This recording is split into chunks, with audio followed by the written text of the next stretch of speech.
दौड़ गया प्रेमियों, सत्संग का समय हो गया। सब लोग सामने आके बैठो और एक एक वचन वाणी को बड़ी सावधानी के साथ सुनो। जब सामने बैठकर सत्संग सुनोगे तब तुम्हारी समझ में आएगा कि सत्संग किसे कहते हैं। सत्संग कोई कथा वार्ता का नाम नहीं है। सत्संग कोई भाषण प्रवचन का काम नहीं है। सत्संग कोई मनोरंजन नहीं है। ये संत महापुरुषों की वचन वाणी जो हम सब जीवों की भवपार कहानी है। ये जीवात्माएं भवसागर के पार कैसे जाएंगे, अपने सच्चे मालिक प्रीतम का कैसे दर्शन दीदार करेंगी। प्रेमियों, इस युक्ति का नाम है सत्संग। सत्य माने ईश्वर, संग माने साक्षात्कार। ये जीवात्मा सूरत रूप मुद्दतों से अपने मालिक प्रीतम का दर्शन दीदार छोड़ चुकी। अब इसे कौन ले जाएगा, कौन पहुंचाएगा, कौन मिलाएगा? उस मिलाने वाले को कहते हैं संत सद्गुरु, और मिलाने वाली युक्ति का नाम है सत्संग। ये दोनों चीजें आपको समय से मिली, लेकिन आपने उसकी कदर नहीं की। किसी पुण्य कर्म के कारण संत महापुरुषों के दरबार में आप पहुंच गए, लेकिन आपने उनकी कदर नहीं की, उनको जाना माना पहचाना नहीं। ये आपके जीवन का सबसे बड़ा धोखा, क्योंकि सद्गुरु दयाल की दया ये रुपए पैसे से मोल नहीं मिलती है। जब उनकी मौज मर्जी हम सब कलयुग के जीवों पर हो जाती है तो अपनी दया की बरसात कर देते। अब यह है उनकी दया की बरसात में कितने लोग टिक पाते, कितने छोड़ के भाग जाते। इसी को कहते हैं छटनी और कटनी। बहुत पहले एक इशारा किया गया था कि बच्चा आगे मेरी संगत बहुत बढ़ेगी, जैसे नदी में बाढ़ आती इस तरह मेरी संगत बढ़ेगी तो बच्चा छटनी होगी और कटनी होगी। इस पर जो लोग नहीं मान पाए, नहीं मतलब यानी समझ पाए बच्चों को, तो कुदरत चटनी भी करेगी। ये तीनों चीजें आपके सामने हो रही हैं, लेकिन आप समझ नहीं पा रहे हो, क्योंकि आपने गुरु के सत्संग वचनों को संभाल के नहीं रखा। ये वचन आप सबको बचने बचाने के लिए समय से सदगुरु दाता दयालु ने उच्चारण किए थे, और 10 जुलाई 1952 से 2012 इतने वर्ष आपको सुनाया गया। मथुरा में 10 जुलाई 1952 से 2012 आपको सुनाया गया, समझाया गया, जगाया गया, चिताया गया, होश में लाके खड़ा किया गया, पाप पुण्य के भेद को बताया गया, माँ बहन बेटी बहू की परख पहचान बताई गई, और नाम दान लेकर सुमरन ध्यान भजन कराया गया। लेकिन आपने समझा क्यों? इतने काम तो इस धरती मंडल पर किसी संत महापुरुष ने नहीं की, जबकि कलयुग में हजारों संत आए, कबीर साहब से लेकर हजारों संत आए, लेकिन ये काम किसी ने नहीं किया जो बाबा जय गुरुदेव जी महाराज ने किया। फिर भी आप उनको नहीं समझ पाए। आप उनके चेला तो बन गए, लेकिन गुरु को नहीं पहचाना कि गुरु किस काम के लिए आता है और कौन सा काम करके जाता। मथुरा में एक मेला लगा था, उस मेला में आप चेला बन गए। आज मेला खत्म तो चेला खत्म, कोई गुरु का चेला नहीं, सब चेलों के चेले बन गए। और आपको ये ध्यान कराया गया था कि बच्चा, इस भवसागर से तुम्हें कौन पार करेगा, तुम्हारी जीवात्मा को कौन पार करेगा? चेला पार करेगा कि गुरु पार करेगा? इतनी छोटी बात तुम्हारी समझ में नहीं आई, तब तुम सत्संग को क्या समझोगे? ऐसे तमाम स्वार्थी लोभी लालची ये निकल पड़ेंगे अपने लोभ लालच के लिए। इनसे पूछो, तुमने इतने दिन से सेवा ली है, सेवा मांगी है, सेवा बटोरी है, सेवा इकट्ठी की, तुमने क्या किया? एक झोपड़ी गुरु के नाम पर किसी ने नहीं बनाई और संगत के लिए कहीं कुछ नहीं किया गया। फिर आपको पूछना चाहिए था, भाई सेवा ये कहाँ ले जाते हो, कहाँ लगाते हो, किस काम में लगाते हो, तो आपको समय की जानकारी मिल जाती। मैंने हिंदुस्तान में किसी से 1 रुपया कभी नहीं मांगा। ये हमारे गुरु ने हमें नहीं पढ़ाया, ये भिखारी नहीं बनाया। नाम दान देकर कहा जल्दी से नाम की कमाई कर लो और जीवात्मा जाग जाएगी तो हिंदुस्तान के सारे लोग अपनी धन दौलत संपत्ति को तुम्हारे कदमों में न्यौछावर कर देंगे। ये आपको ध्यान में रखना चाहिए कि काम मथुरा में एक आश्रम आप सब लोगों ने मिलकर बनाया, वो किसी एक का नहीं है, न एक का होगा। आज जो एक अपना अधिकार बता रहा है ये झूठ है। ये गुरुदेव धर्म प्रचारक संस्था मथुरा भारत, जिसके आप सब लोग मेंबर हो, यानी 45 करोड़ मेंबर, 45 करोड़ ये सब हिस्सेदार उस संपत्ति मथुरा के हैं। लेकिन आज तो एक ने कब्जा कर लिया और तुम उसी के सहयोगी बन गए और उसने प्रचार भी कर दिया कि बाबा जी हमको वसीयत कर गए, बाबा जी हमको उत्तराधिकारी बना गए। जब इतनी बात उसने कह दी तो तुम्हें सोचना चाहिए, जब वसीयत हो गया, उत्तराधिकारी बन गया, तो तुम्हारा किसी का कोई अधिकार मथुरा में नहीं रहा। उसने आप सबको मथुरा से अलग कर दिया और फिर भी तुम उसी का गीत गाते हो जिसने तुमको मथुरा से निकाल के बाहर कर दिया। अरे ये सोचना समझना चाहिए। इसलिए प्रेमियों, मैं आपसे कुछ पूछने आया हूँ और आपसे कुछ कहने भी आया। ये हमारा नया कार्यक्रम लखीसराय में नहीं है, मैं पहले भी आपके बीच में आया और जितने लोग प्रचार कर रहे हैं अलग अलग, ये सब मेरे जगह हुए। सर्वप्रथम मैं ही आया था, यहाँ कोई नहीं जानता था, न कोई जिंदे का प्रचार करता था। सब लोग यानी मतलब उसी में शामिल हो गए जो एक झूठा प्रचार इन लोगों स्वार्थी लोभी लालचियों ने कर दिया कि बाबा जी शरीर छोड़ के चले गए।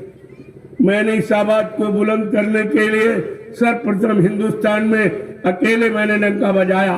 तमाम लोग साथ लगे और अलग हो गए और अपनी अपनी दुकानें खोल रहे।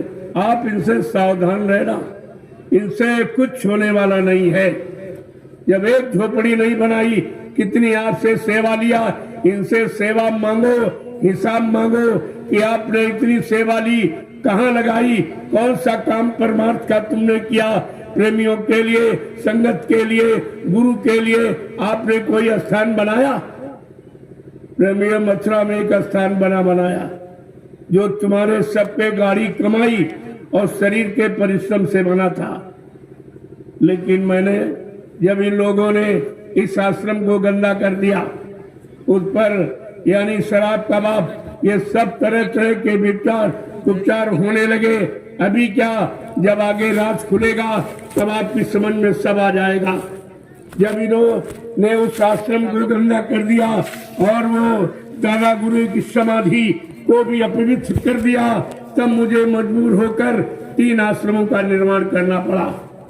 मैंने 10 वर्ष में जो आपने छोटी छोटी सेवा दी, मैंने तो मांगा नहीं, आपने स्वेच्छा से अपनी श्रद्धा सेवा भाव से जो आपने 1, 2 और 10, 20, 50, 100 जो भी दिए, मैंने उसी से 3 आश्रमों का निर्माण कर दिया। पहला है जय गुरुदेव सदगुरुधाम नैमिषारण्य सीतापुर उत्तर प्रदेश और दूसरा है जय गुरुदेव आध्यात्मिक ज्ञान आश्रम मिश्रिक रामशाला उत्तर प्रदेश और तीसरा है दयाल आश्रम हरदोई। ये 3 आश्रमों का निर्माण हो गया। आप इस पर विचार कीजिए कि आपकी एक एक पाई का सही जगह लगाया गया, तब ये आश्रम का निर्माण हुआ। क्योंकि मेरे तो कोई बीवी बच्चा है नहीं, मैं क्या करूंगा लेकर, और ना मेरा कोई बैंक बैलेंस खाता, एक भी पैसा न पहले कभी गिनता न आज गिनता हूँ। जो आप सेवा देते हो तुम ही लोगों से गिनवाते, तुम्हारे पास रहती है। अब तो मैंने एक समिति का निर्माण कर दिया, जय गुरुदेव आध्यात्मिक वैचारिक प्रचार समिति, और उसमें आपका खाता खुला। जो प्रेमी देता है सीधे खाते में, किसी आदमी को सीधे खाते में, ताकि आगे जमीन खरीदी जा सके, क्योंकि हमारा गुरु परिवार 45 करोड़ का। मैं तो सबको अपना परिवार का मानता हूँ। वो किसी तरफ चला गया हो, भग गया हो, भूल भरम में, शंका में चला गया, उससे हमारा कोई संबंध नहीं, लेकिन मैं अपने गुरु परिवार का मानता हूँ। उसी नाते मैंने 3 आश्रमों का निर्माण किया है, ताकि आपके ठहरने की और सुमरन ज्ञान भजन करने की, सत्संग सुनने की, सेवा करने की, रहने की कोई कमी न पड़े। और आप चलकर देख लीजिए कि आपकी एक एक गाड़ी कमाई कहाँ लगी। जो पहले आपने दी, जो दे रहे हैं वो सब उधर नैमिषारण्य में, ये जो वहाँ क्यों लगती है? जब 1997 में जो पुराने प्रेमी बैठे होंगे उनको याद होगा कि 10 जुलाई से 23 जुलाई तक 1997 में बाबा जी ने वहीं पर यानी गुरु पूर्णिमा का कार्यक्रम किया था। और आखिरी दिन ये कहा कि बच्चा, ये 88,000 ऋषियों की तपोभूमि है, यहीं से सतयुग के अंकुरन निकलेंगे। तो प्रेमियों के अंकुरन आसमान में निकलेंगे। सबका आधार धरती है। इसी आदेश का पालन करते हुए मैंने नैमिषार की 88,000 ऋषियों की तपोभूमि के वो आपकी गाड़ी कमाई से खरीदा और वहीं पर 3 आश्रमों का भव्य निर्माण कर दिया। ये काम किसी ने नहीं, और सेवा सबने बटोरी, अलग अलग दुकानें खोलकर। अरे जब आप समझते हो कि हमारा गुरु समर्थ है, अनामी महाप्रभु है, यानी मरने वाला है नहीं, कोई मार सकता नहीं, तो आपको तो एक जगह रहना चाहिए। एक मंच पर आप खड़े हो जाते, मैं हिंदुस्तान का नक्शा बदल देता, लेकिन तुमने सब जगह जगह दुकानें खोल रखी। तुम्हारे यहाँ भी दुकानें खोल दिया। इससे पूछो कि तुमको जगाया किसने था? जब सर्वप्रथम मैं इसी के घर आया, इतने हमको बुलाया और सत्संग करवाया और जगह जगह कार्यक्रम करवाए। आज ये अलग दुकानें खोले घूम रहा। इससे पूछो, इससे तुमने क्या किया? प्रेमियों की सेवा का तुमने दुरुपयोग किया है, ये तुमको कर्जा देना पड़ेगा। आगे वो समय आ रहा, एक एक पाई का हिसाब सबको देना पड़ेगा। बाबा जी ने क्या कहा था? मैंने एक ऐसा जाल बना रखा, बच्चा छोटी बड़ी मछली कोई नहीं नहीं बचेगी जो फंसे ना, वो फंसे ना, ऐसा तो है ही नहीं, तुम बच नहीं सकते। तुमने प्रेमियों की संपत्ति का दुरुपयोग किया, आज भी कर रहे हो। ये तुमको किसने सिखाया था? ये पाठ किसने पढ़ाया था? पहली बात तो सेवा लेने का हमें आपको किसी को अधिकार नहीं, मांगने का कोई अधिकार नहीं, और मैंने कभी नहीं मांगा और आज भी नहीं मांगता हूँ। जो प्रेमी स्वेच्छा से कहता हमारे पास समय नहीं, हम सत्संग में आपके साथ कैसे चले, परिवार है, बाल बच्चे हैं, खेती है, दुकान है, दफ्तर है, बिजली व्यापार मजदूरी, इसको छोड़कर मैं आपके साथ कैसे चलूं? तो हमने कहा कोई बात नहीं, अगर आपके अंदर श्रद्धा सेवा भाव है तो मैं आपकी गाड़ी कमाई ये नैमिषारण्य में लगा देता हूँ, जहाँ पर बाबा जी ने सतयुग के अंकुरण का इशारा किया था। इसलिए मैंने वहाँ ये काम किया। और आज एक नवीन आश्रम हरदोई में दयाल आश्रम के नाम से यानी मतलब बनने जा रहा है। अगर आप सबको कुछ अपनी गाड़ी कमाई का हिस्सा लगाना है तो आप लगा लीजिए। बात भी आप मत कहना कि हमको सेवा का मौका नहीं दिया, कोई अच्छी सच्ची जगह हमारी सेवा यानी लगने का कोई अवसर मौका नहीं दिया। इस वास्ते मैं कहता हूँ, और हमको कोई जरूरत, मुझको तो एक पाई भी आपकी नहीं, तो मैं क्या करूँ? मुझे तो कोई जरूरत नहीं, मेरा कोई खर्चा ही नहीं। मैं फल फ्रूट मेवा खाता नहीं, दूध घी में इस्तेमाल करता नहीं, और घी तेल तला भोजन में करता नहीं। हमारा भोजन इतना यानी मतलब सादा है कि कोई करेगा नहीं। उबली दाल, उबली हुई सब्जी, एक रोटी दोपहर और एक शाम, केवल 2 रोटी का खर्चा। जब 2 रोटी का खर्चा हो तो हर गरीब के घर में रोटी मिल जाएगी। फिर आपका पैसा और सारा सामान लेकर हम क्या करेंगे? लेकिन आप कहते नहीं नहीं मेरा लगा दीजिए, मेरे पास समय नहीं, तो हम आपका नैमिषारण्य में लगा देता।